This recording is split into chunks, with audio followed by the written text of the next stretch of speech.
Okay, this is coming from a Dan Rivera um, lesson, YouTube, lesson 111, prime versus prime. Very interesting. Let's say we are red, we have a six prime, uh, which white is stuck behind.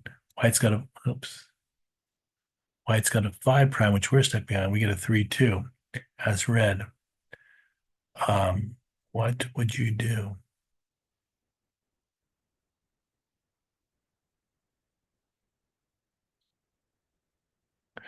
Okay, so with a 3-2 and only two guys back here, two white guys back, um, we break for the end. So we're gonna go nine, the nine, or the eight is a little worse, but nine. Basically, we're gonna come in and uh 9-6, 9-7, like this. Now, if let's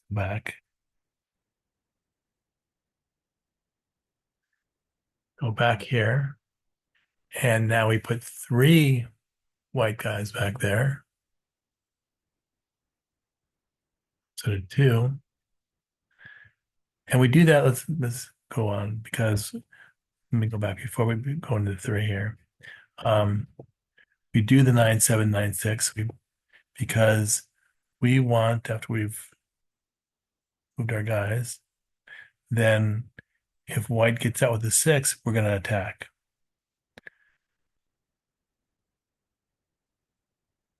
Now, if white has the third guy back instead of just two, now what do you think we do? So now, if white does, if we do come off the nine, and white does get a six, he'll still have two guys back. So this is the one, which is the falafel classique 4-2-4-1, which ends up looking like this.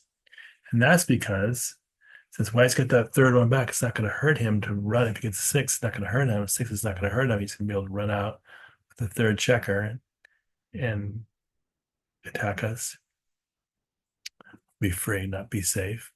So this way, we only give White one joker, a 1-6, where he can hit us and get out, where he can even get out. He's going to get a 1-6. If he doesn't get the 1-6, it's a one, or even if he gets a one or anything. If he gets a one, he probably won't hit us because he might get a 1-4, 1-5, 1-6, 1-6 he would run.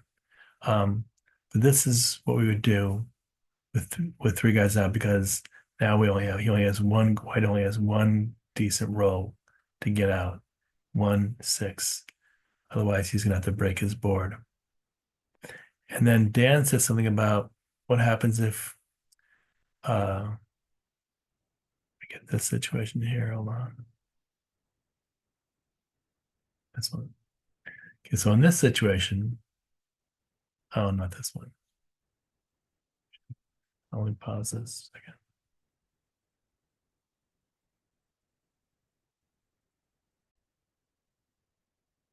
Okay, in this situation, now if we've got this, White's got two back, and we've got this six prime, and we get a 3-2.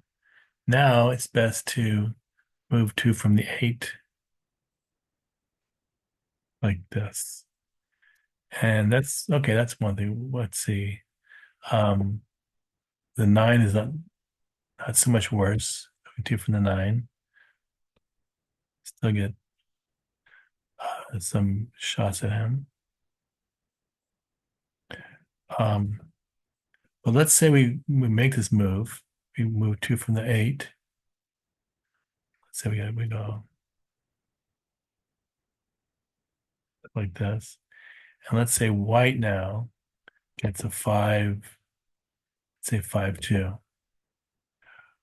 Would white, and this is one I've had a lot of issues with myself, white should run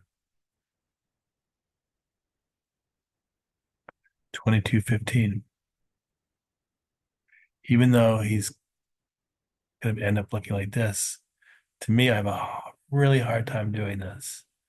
But I've seen it over and over again to be the correct move.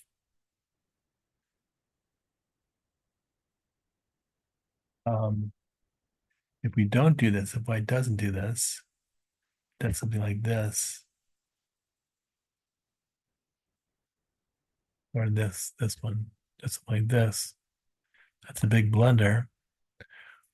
Why? Because now we've lost the builder and white can escape. I mean, white's lost the builder. And now what's red going to do next? Red could come out, could run. So if he gets a six, this is kind of interesting. This 5-2, white gets, with this opening like this, he should take it and run. And that's something which I have a lot of problems doing. White is up in the race.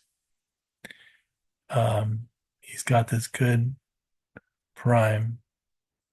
What if the prime wasn't as good? Let's see.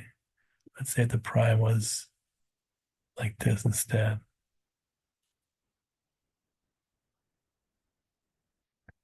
Now it's not a run. No, wait. Now we stay back.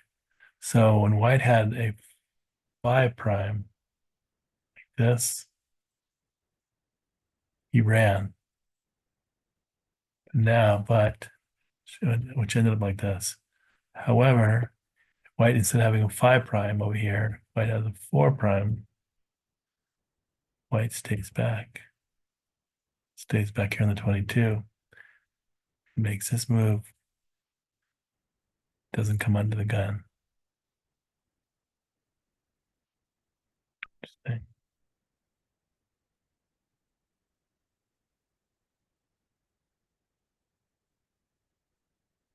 It's 6 prime, of course. Let's see. Now white goes still. So anything of 5 or 6 prime white has, red's not going to be going out. If white gets hit over here after moving this, white gets hit, red's not going anywhere over here. Red can prime me in, red could prime white in, hit and prime it in, and red's still going to be stuck back here. Interesting.